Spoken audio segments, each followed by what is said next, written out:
ओम साई राम मित्रों।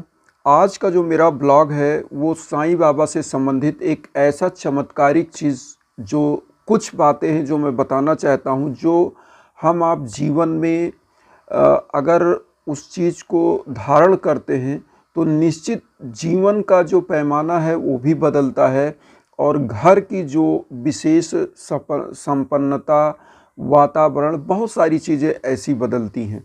तो साईं बाबा की दो चीज़ें तो सभी लोग जानते हैं, चाहे जहां आप जाते होंगे, शिरडी जाते होंगे तो वो चीज़ मंदिर में भी लिखा दिखता है, फोटोज़ में बहुत सारी, श्रद्धा और सबरी।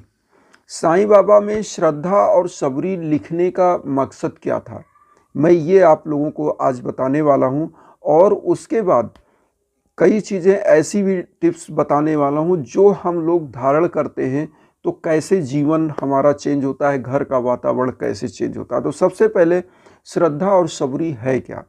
देखिए, श्रद्धा मीन्स अटूट विश्वास उस परम पिता परमेश्वर, उस गुरु को जो हमको एक मार्गदर्शन दे रहे हैं, उनके प्रति एक श्रद्धा मीन्स आस्था मीन्स ये होता है कि जितनी ज़्यादा डिवोशन आप उनके प्रति रखते हैं उतना ही आपके अंदर चीज़ें अपने आप बलवती होती हैं और एक ऐसा चेंजिंग होता है, एक ऐसा ऊर्जा आपको मिलता है जो आपको ग्रूम अप करता है। आप क्या होता है कि आप एक कदम आगे बढ़ाते हो और 100 कदम रास्ते आपके खुलते चले जाते हैं। तो श्रद्धा मीन्स होता है कि किसी के प्रति आपका कितना फेथ है। और कहा गया है कि विश्वासम फलति सर्वदा, विश्वास हमेशा फलदायी होता है।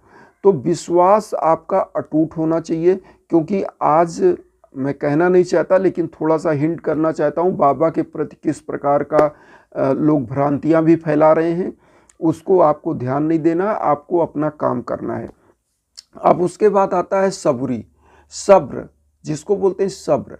आपको श्रद्धा के साथ काम करना है, बाबा की पूजा करना है, उनकी विनती जो भी आप जिस प्रकार से पूजा आराधना कर सकते हैं वो करना है और आपको सब्र रखना है। बहुत सारे ऐसे लोग हैं जो कमेंट करते हैं कि मैं 1 हफ्ते का सप्ताह पारायण कर लिया, कोई फल नहीं मिला।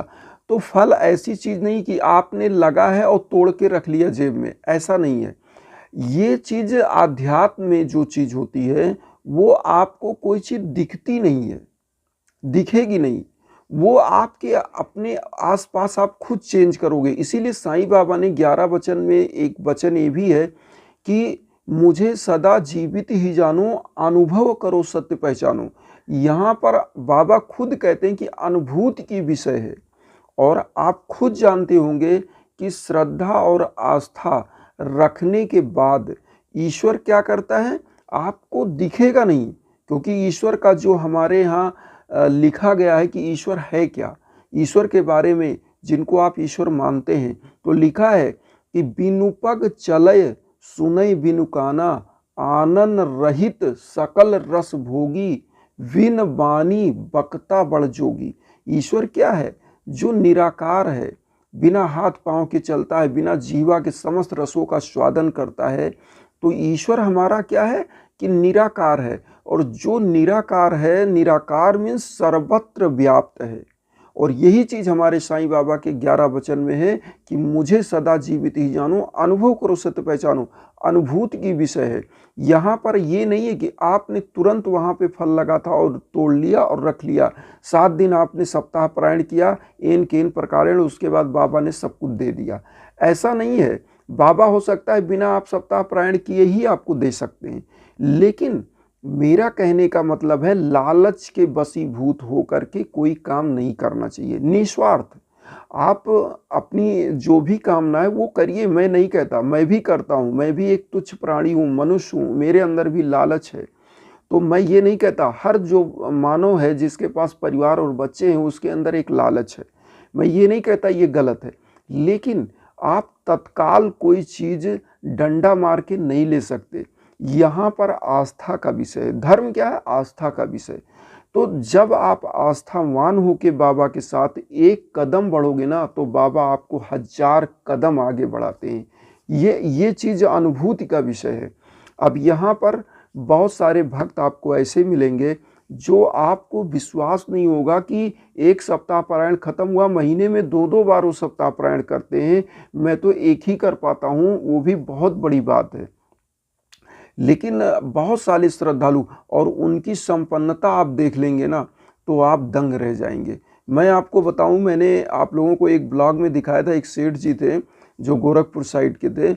उनकी कहानी ये थी कि वो मतलब फुटपाथ पे एकदम थे।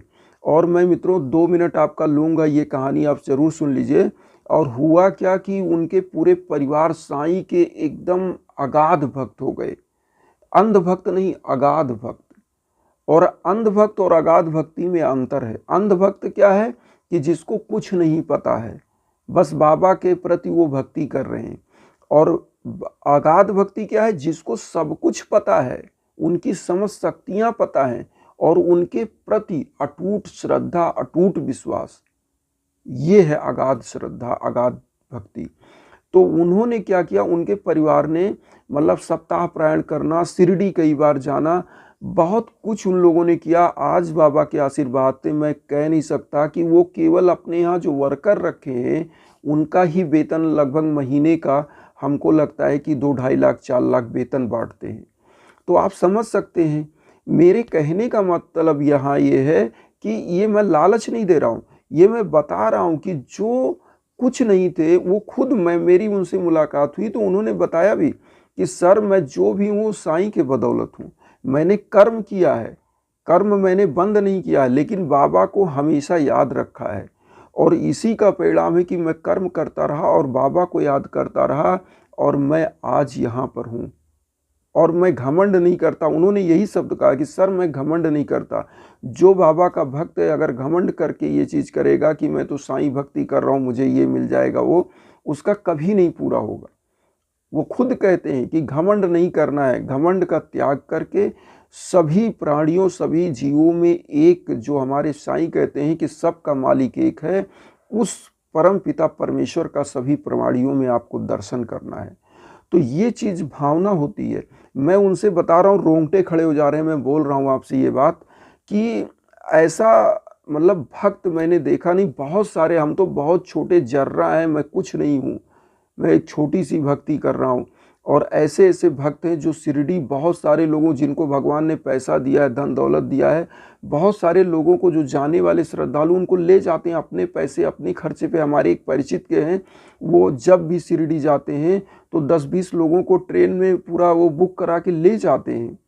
और हम लोग तो अब वही है कि बाबा जो दे रहे हैं उसी से हम काम कर रहे हैं। कुछ गरीबों को कुछ हम कर पाते हैं, लेकिन हम ये नहीं कहते।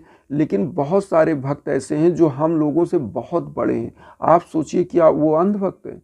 अंधभक्त नहीं है। उनकी श्रद्धा, उनकी आस्था आज उनको इस लेवल पर पहुंचा दी है कि वो गरीबों, दीन दुखियों की मदद कर सकते हैं और खुद संपन्न हैं।